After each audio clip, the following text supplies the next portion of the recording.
inside my own world of make-believe. Kids screaming in the cradles, profanities. I see the world through ice covered in ink and bleach. Cross out the ones who heard my cries and watched me weep. I love everything. Yo guys, welcome back to the channel. Hope you're all well. It's not my usual intro. Today, before I take you, I'll give you a little bit of heads up of what's basically happening with the car.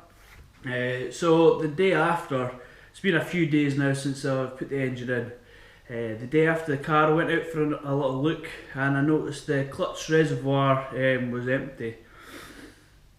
So I jump in the car, give the clutch a couple of pushes, no clutch there, pedal went straight to the floor. So, went out and had a wee look.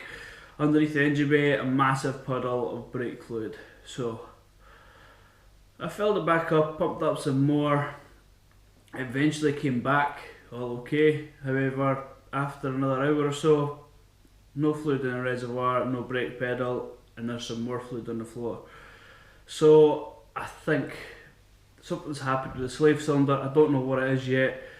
It's a pain in the arse. I'm going to have to take the engine back out again and investigate why the slave is leaking all its brake fluid out. So, yeah, that'll be the start of this video, and once I finish this breakfast, we'll go outside and we'll have a play.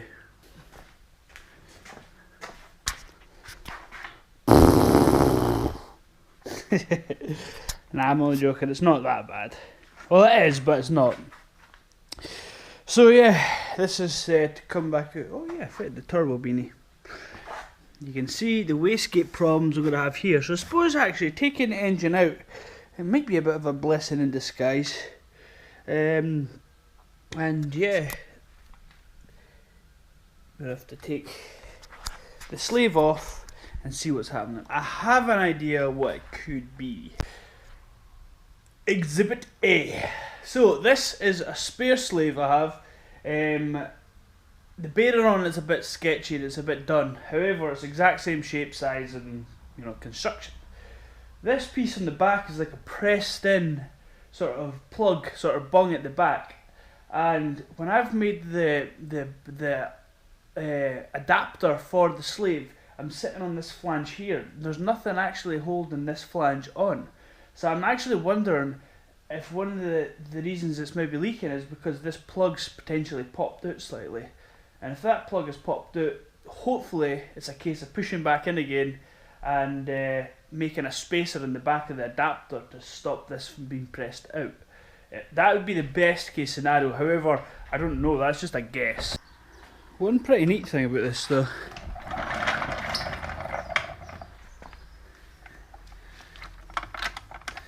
it's a nice jacket point.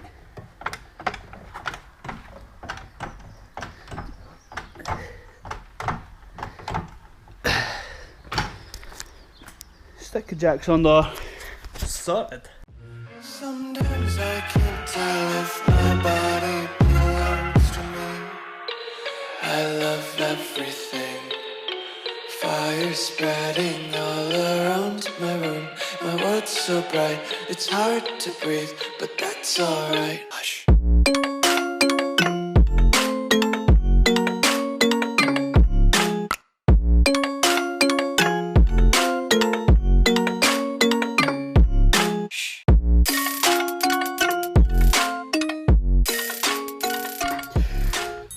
So, under initial inspection, we'll let this down a little bit.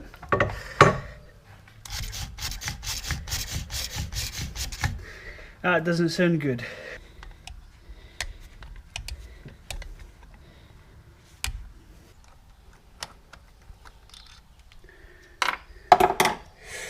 Moment of truth, guys.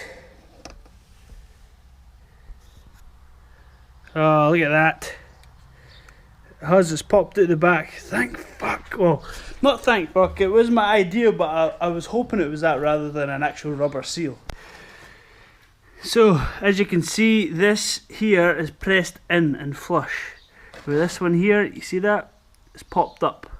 Close this hole and then see if it bubbles. Oh, look at that. Straight out there. I don't know if you can see that.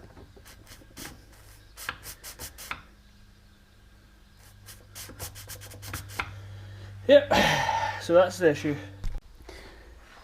Right, I've pressed this back cap back in now. It is pressed and I've checked it is the exact same pressed in as the standard one. So basically what I want to do now is I want to see the distance between this here and the actual faceplate. This sits in here. If I had something on the back of it, that again would hold something up, hold pressure against it, which would help. And it's hard to measure it because, well, it's hard to measure it because that's on top of it. But my daughter's lent me some Play-Doh, so what I'm going to do is I'm going to stick some of this in here, push that on top, and then that's going to give me a good sort of guide as to how thick a spacer I need. If I measure from there to there, that's a spacer. However, it's actually this base piece at the back here I need to push on. So if you look at that, it's around about a mil. So if I got a mil sheet, because to be honest, a mil would make sense because it was protruding, it popped out a mil. So if I put a mil spacer in there, I've got a bit of copper actually, a copper sheet I could cut out, and that would actually sit in there quite nicely. There we have it, 1 mil spacer. Put this in here, and you can see there's a slight spring in it. So when I push down, it goes completely flat. So I'm absolutely buzzing about that. That way it's completely packed out. It's pushing against the back plug as well as the outer ring. And yeah, stick her back in the car. In fact, get that squeaky heap of shit away. Right, I had to push the car back. Cheeky. Back in the garage because naturally now I ran out of bloody brake fluid. Postie came, some vac hose for the servo. That's 10 mil inside diameter, just in case for my own reference. 10.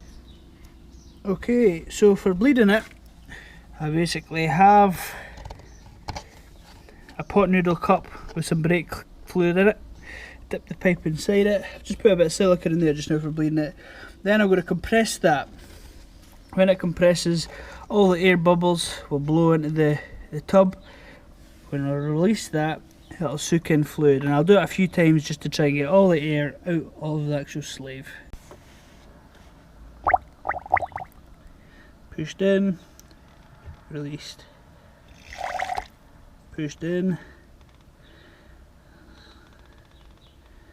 and sit back out again. So I'll do it a few times just to get the last sort of bubbles out there.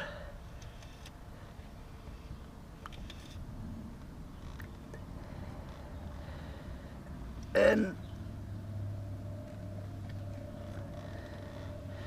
back out, in, back out. Nice one. No bubbles coming out of that now.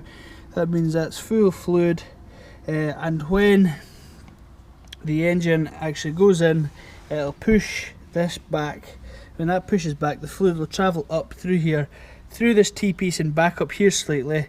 So when I crack off this bleed and push the pedal, any air bubbles will come back through along here and out of here.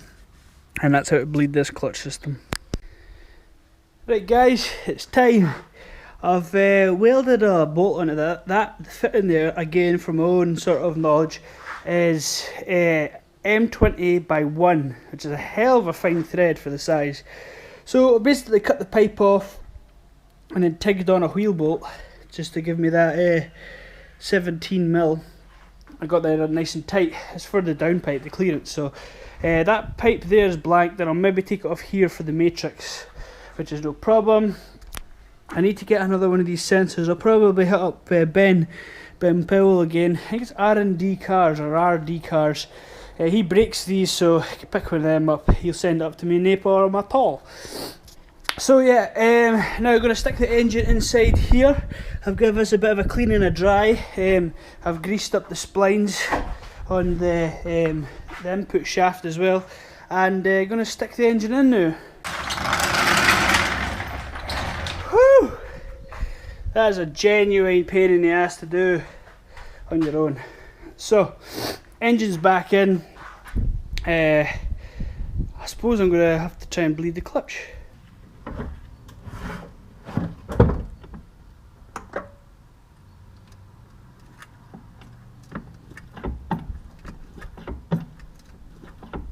Pedal feels good.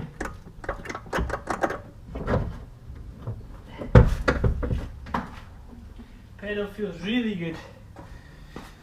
So I'm going to have to watch over this recording to see if it moved.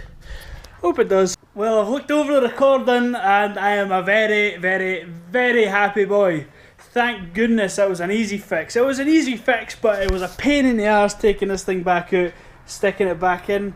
However, yes! Pedal feels absolutely perfect. That bled, no problem at all. Yeah, pedal, it's got around about, I'm going to say near an inch before you start feeling resistance. Full travel, and that's easily disengaging the clutch and not going too far off the end. So I've got around about 2 mil off the very end before it bottoms out. When you press the clutch, it goes forward 12 mil, which is absolutely perfect because the full travel of that slave is around about 20 mil. So I've got plenty to play. I'm not bottoming out. It's going to disengage the clutch perfect, which is really important for fast changes. It's not going to drag, hopefully. And yeah, the clutch feels perfect.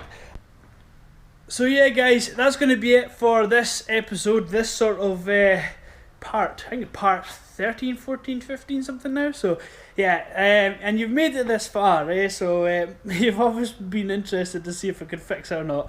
I wasn't sure if I could, but it turned out it was an easy enough sort. Anyway guys, again, thank you very much for your support and your comments, your subscriptions, your likes, the full works. And yeah, we'll catch you in the next video. Cheers guys. It's hard to breathe, but that's alright. Hush.